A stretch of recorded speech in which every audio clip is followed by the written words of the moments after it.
AFC champions league Asian football confederation এএফসির tournament challenge লিগে খেলা হচ্ছে না।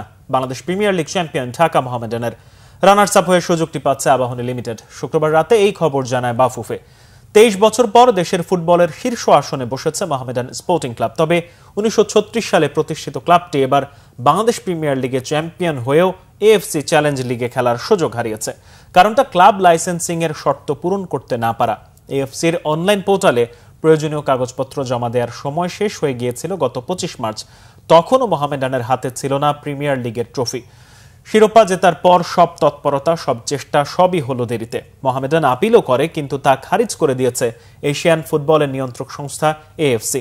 এবার বাংলাদেশ থেকে এএফসির ক্লাব লাইসেন্সিং এর জন্য আবেদন করেছিল 5টি ক্লাব। নিয়ম অনুযায়ী লিগ চ্যাম্পিয়ন চ্যালেঞ্জ লিগে খেলার যোগ্যতা অর্জন করতে না পারলে রানার্স আপ দল সুযোগ পাবে। সেই হিসেবে পয়েন্ট তালিকায় 2 থেকে লিগ শেষ করা আবাহনী খেলবে এশিয়ার দ্বিতীয় সেরা এই ক্লাব আসরে। তবে পাকিস্তানের কোনো ক্লাব এএফসি ক্লাব লাইসেন্স করতে না পারায় বাংলাদেশের একটি কোটা বাড়ার সম্ভাবনা আছে। সেটি হলে বসুন্ধরা কিংস সুযোগটি পাবে।